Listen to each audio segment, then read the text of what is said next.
was far from home, and the spell of the eastern sea was upon me. In the twilight, I heard it pounding on the rocks, and I knew it lay just over the hill where the twisting willows writhed against the clearing sky and the first stars of evening.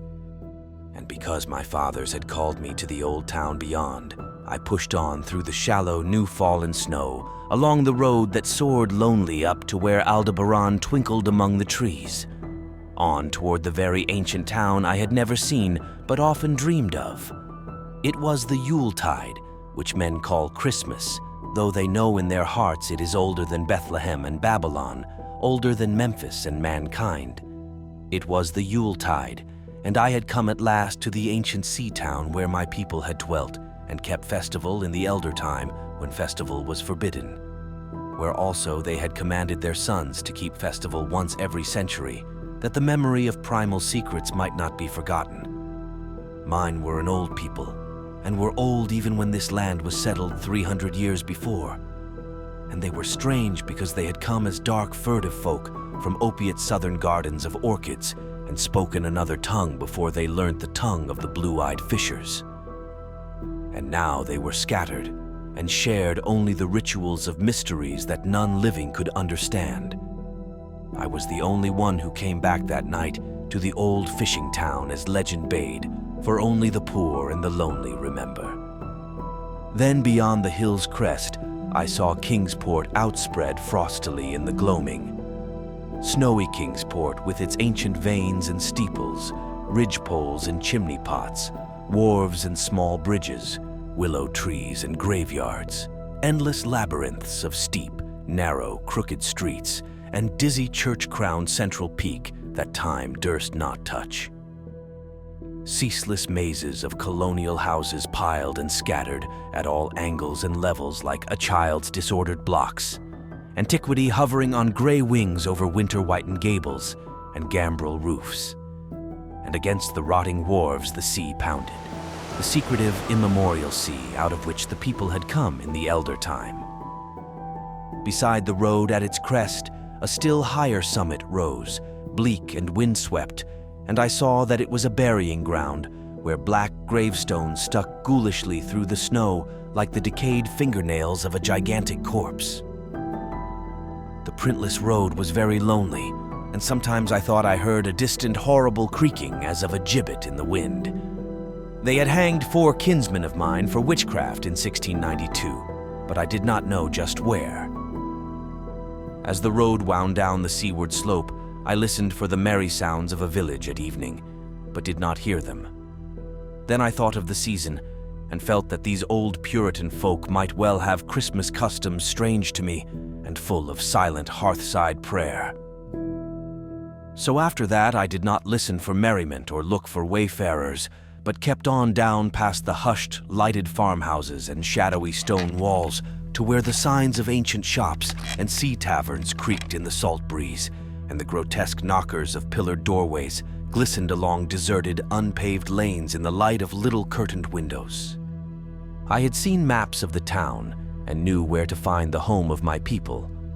It was told that I should be known and welcomed, so I hastened through Back Street to Circle Court and across the fresh snow on the one full flagstone pavement in the town to where Green Lane leads off behind the market house. I was glad I had chosen to walk. The white village had seemed very beautiful from the hill, and now I was eager to knock at the door of my people, the 7th house on the left in Green Lane, with an ancient peaked roof and jutting second story, all built before 1650. There were lights inside the house when I came upon it, and I saw from the diamond window panes that it must have been kept very close to its antique state. The upper part overhung the narrow grass-grown street, and nearly met the overhanging part of the house opposite, so that I was almost in a tunnel, with the low stone doorstep wholly free from snow.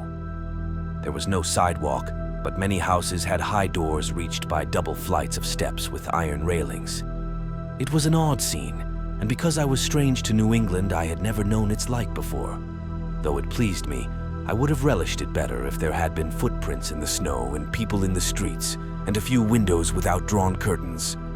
When I sounded the archaic iron knocker, I was half afraid.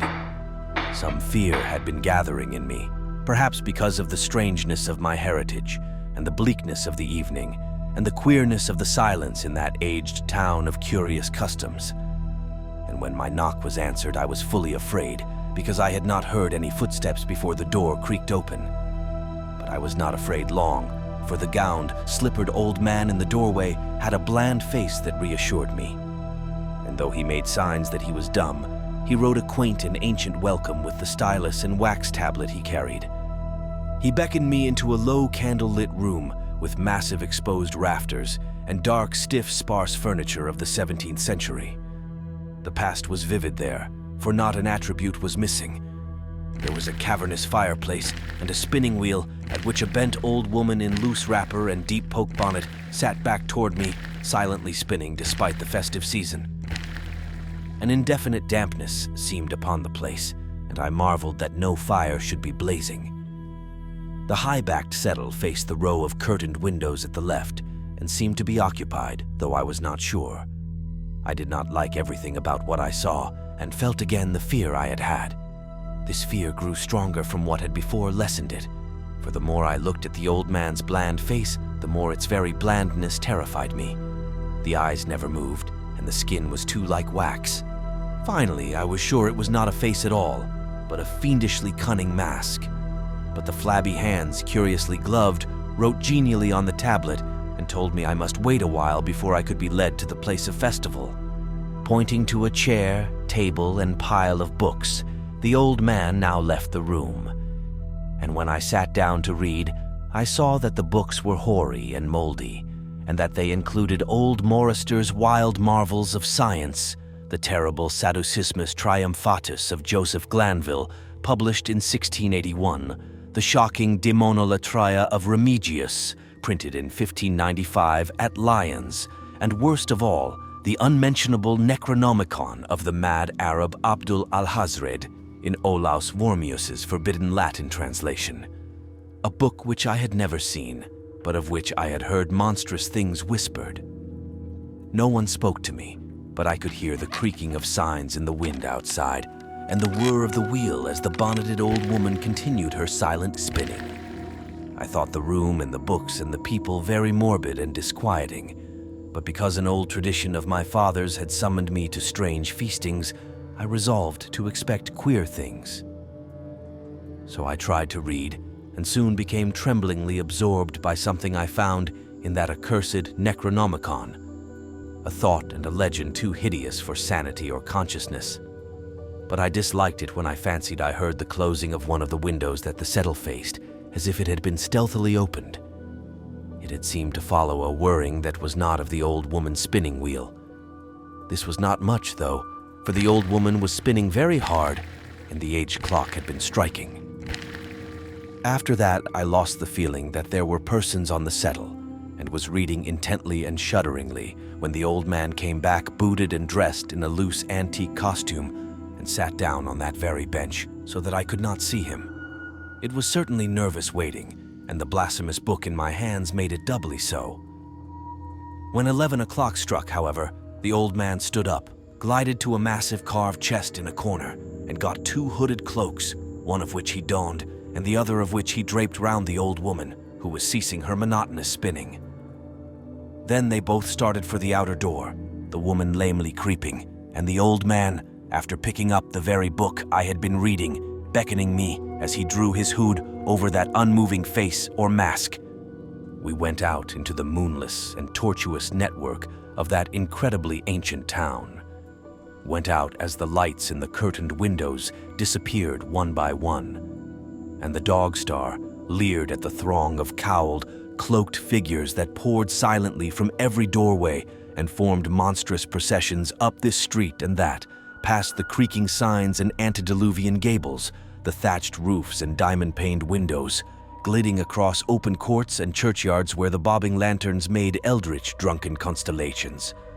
Amid these hushed throngs, I followed my voiceless guides, jostled by elbows that seemed preternaturally soft, and pressed by chests and stomachs that seemed abnormally pulpy, but seeing never a face and hearing never a word.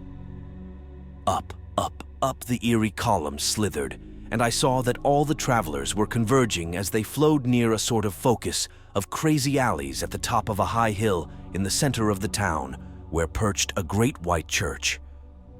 I had seen it from the road's crest when I looked at Kingsport in the new dusk, and it had made me shiver because Aldebaran had seemed to balance itself a moment on the ghostly spire. There was an open space around the church, partly a churchyard with spectral shafts, and partly a half-paved square swept nearly bare of snow by the wind, and lined with unwholesomely archaic houses having peaked roofs and overhanging gables. Death fires danced over the tombs, revealing gruesome vistas, though queerly failing to cast any shadows. Past the churchyard, where there were no houses, I could see over the hill's summit and watch the glimmer of stars on the harbor, though the town was invisible in the dark. Only once in a while, a lantern bobbed horribly through serpentine alleys on its way to overtake the throng that was now slipping speechlessly into the church. I waited till the crowd had oozed into the black doorway, until all the stragglers had followed. The old man was pulling at my sleeve, but I was determined to be the last. Then I finally went, the sinister man and the old spinning woman before me. Crossing the threshold into that swarming temple of unknown darkness, I turned once to look at the outside world as the churchyard phosphorescence cast a sickly glow on the hilltop pavement. And as I did so, I shuddered. For though the wind had not left much snow, a few patches did remain on the path near the door, and in that fleeting backward look it seemed to my troubled eyes that they bore no mark of passing feet, not even mine. The church was scarce lighted by all the lanterns that had entered it, for most of the throng had already vanished. They had streamed up the aisle between the high white pews to the trap door of the vaults which yawned loathsomely open just before the pulpit, and were now squirming noiselessly in. I followed dumbly down the foot-worn steps and into the dank, suffocating crypt. The tale of that sinuous line of night marchers seemed very horrible, and as I saw them wriggling into a venerable tomb, they seemed more horrible still. Then I noticed that the tomb's floor had an aperture down which the throng was sliding, and in a moment we were all descending an ominous staircase of rough-hewn stone, a narrow spiral staircase damp and peculiarly odorous, that wound endlessly down into the bowels of the hill, past monotonous walls of dripping stone blocks and crumbling mortar. It was a silent, shocking descent, and I observed after a horrible interval that the walls and steps were changing in nature, as if chiseled out of the solid rock. What mainly troubled me was that the myriad footfalls made no sound and set up no echoes.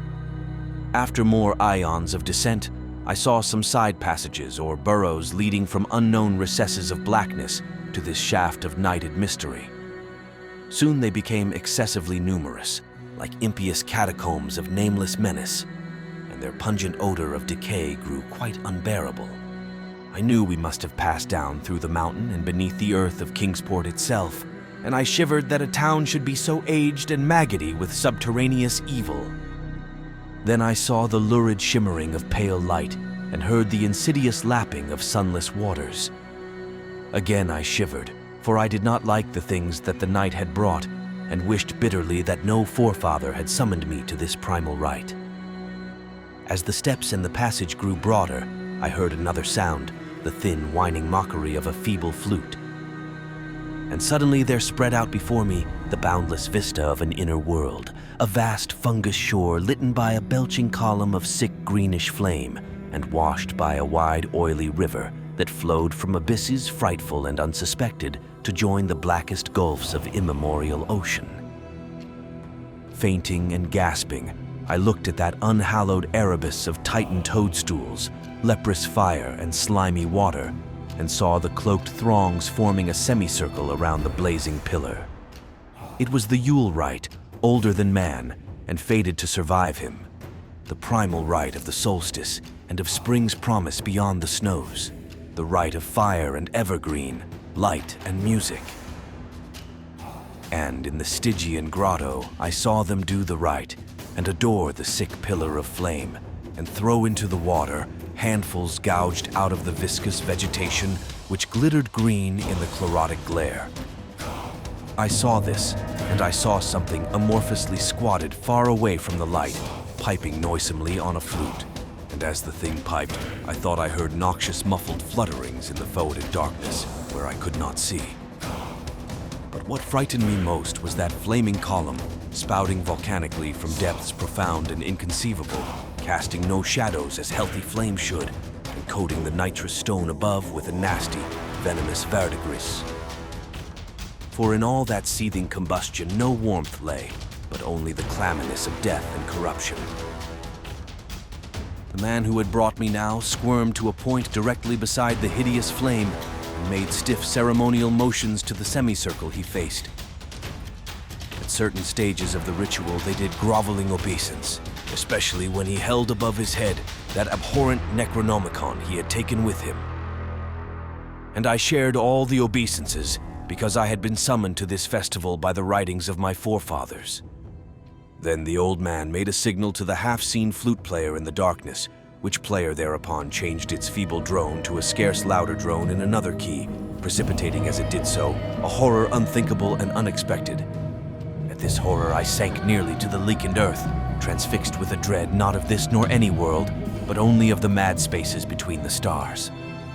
Out of the unimaginable blackness beyond the gangrenous glare of that cold flame, out of the Tartarian leagues through which that oily river rolled uncanny, unheard and unsuspected, there flopped rhythmically a horde of tame, trained, hybrid winged things that no sound eye could ever wholly grasp or sound brain ever wholly remember.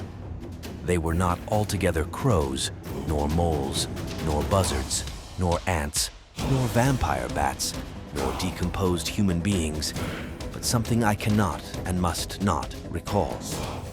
They flopped limply along, half with their webbed feet and half with their membranous wings. And as they reached the throng of celebrants, the cowled figures seized and mounted them and rode off one by one along the reaches of that unlighted river, into pits and galleries of panic where poison springs feed frightful and undiscoverable cataracts. The old spinning woman had gone with the throng, and the old man remained only because I had refused when he motioned me to seize an animal and ride like the rest. I saw when I staggered to my feet that the amorphous flute player had rolled out of sight, but the two of the beasts were patiently standing by. As I hung back, the old man produced his stylus and tablet and wrote that he was the true deputy of my fathers who had founded the Yuli worship in this ancient place, that it had been decreed I should come back, and that the most secret mysteries were yet to be performed.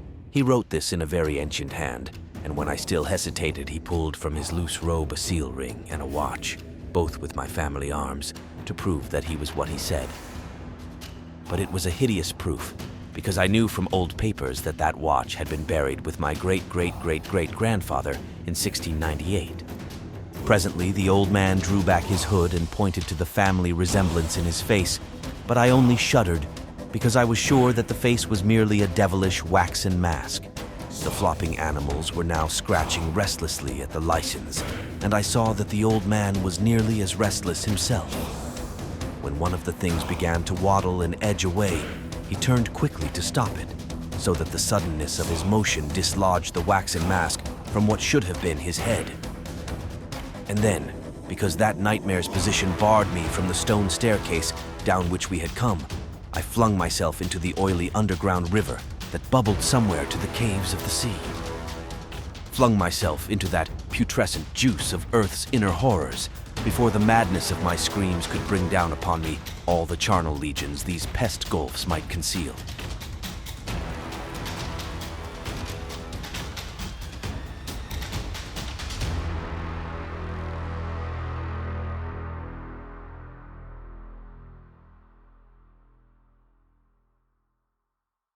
At the hospital, they told me I had been found half frozen in Kingsport harbor at dawn, clinging to the drifting spar that accident sent to save me. They told me I had taken the wrong fork of the hill road the night before and fallen over the cliffs at Orange Point, a thing they deduced from prints found in the snow. There was nothing I could say because everything was wrong. Everything was wrong, with the broad windows showing a sea of roofs in which only about 1 in 5 was ancient, and the sound of trolleys and motors in the streets below. They insisted that this was Kingsport, and I could not deny it. When I went delirious at hearing that the hospital stood near the old churchyard on Central Hill, they sent me to St. Mary's Hospital in Arkham, where I could have better care. I liked it there, for the doctors were broad-minded and even lent me their influence in obtaining the carefully sheltered copy of Alhazred's objectionable Necronomicon from the library of Miskatonic University. They said something about a psychosis and agreed I had better get any harassing obsessions off my mind. So I read again that hideous chapter and shuddered doubly because it was indeed not new to me. I had seen it before, let footprints tell what they might, and where it was, I had seen it were best forgotten. There was no one, in waking hours, who could remind me of it, but my dreams are filled with terror because of phrases I dare not quote. I dare quote only one paragraph, put into such English as I can make from the awkward Low Latin. "The nethermost caverns," wrote the mad Arab, "are not for the fathoming of eyes that see, for their marvels are strange and terrific. Cursed the ground where dead thoughts live new and oddly bodied, and evil the mind that is held by no head. Wisely did Ibn Shakabak say that happy is the tomb where no wizard hath lain, and happy the town at night whose wizards are all in ashes. For it is of old rumor that the soul of the devil bought hastes, not from his charnel clay, but fats and instructs the very worm that gnaws. Till out of corruption horrid life springs, and the dull scavengers of earth wax crafty to vex it, and swell monstrous to plague it. Great holes secretly are digged where earth's pores ought to suffice, and things have learnt to walk that ought to crawl.